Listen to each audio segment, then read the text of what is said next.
Se o inferno não existe, como que você me explica a passagem de Apocalipse 20, versículo 10, onde diz que o diabo, o sedutor deles, foi lançado para o lago de fogo e enxofre, onde já se encontram não só a besta, como também o falso profeta, e serão atormentados de dia e de noite pelos séculos dos séculos. Primeiramente, é muito importante entender que há palavras simbólicas do livro de Apocalipse e gostaria de identificar algumas presentes nesse texto para que possamos compreender melhor. Lembrando que a Bíblia se auto-explica, então não precisamos criar interpretações. Bom, o diabo, o dragão, a antiga serpente descrita em Gênesis 3, nós já conhecemos. Sim, todos nós já conhecemos a antiga serpente. Besta é sinônimo de animal e, de acordo com Daniel 7, versículo 17, animal significa reino. Portanto, a besta de Apocalipse 13, versículo 1, que emerge do mar, é um reino que sairá do povo. Pois a palavra mar, que também é sinônimo de águas, de acordo com Apocalipse 17, versículo 15, significa povos. O falso profeta, o anticristo, de acordo com 2 Tessalonicenses 2, nos versículos 13 e 4, surgiria dentro da igreja, vai se opor a tudo que se chama Deus ou é objeto de culto. Ainda de acordo com 1 João 4, nos versículos 1 a 3, onde eu gostaria apenas de destacar o versículo 3, que diz que todo espírito que não confessa Jesus não procede de Deus. Pelo contrário, esse é o espírito do anticristo,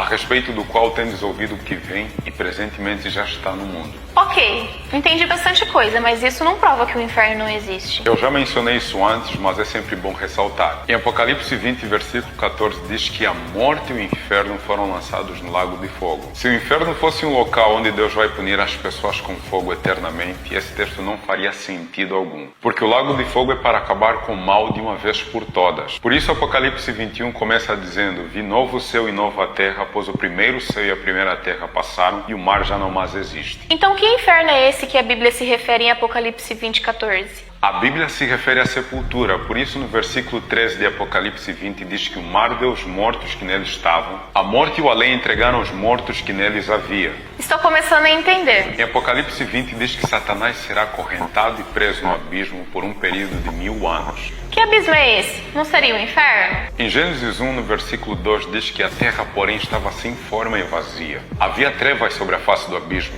ou seja, abismo e a terra decaída, abalada pela segunda vinda de Cristo. A prisão de Satanás durante os 1000 anos é simbólica, pois ele não terá quem tentar. Durante este período, Satanás e seus anjos ficarão circunstancialmente presos, contemplando o resultado da sua obra de morte e destruição. E durante os 1000 anos, onde estarão salvos? Apocalipse 20, versículo 4 diz que durante os 1000 anos os salvos estarão nos céus participando do juízo comprobatório para que não restem dúvida entre os salvos. Deus foi justo. E depois dos 1000 anos, o que vai acontecer? Em Apocalipse 20, nos versículos 7 ao 10, diz que depois dos 1000 anos Satanás será solto por pouco tempo. O que implica dizer que os ímpios vão ressuscitar. Exatamente. Com isso, Satanás vai ter novamente a quem tentar. Por isso, ele sairá seduzindo todas as nações para a peleja, para atacarem a cidade santa, de Apocalipse 21, 10 a 27. No final do versículo 9 de Apocalipse 20, diz que e desceu fogo do céu e os consumiu.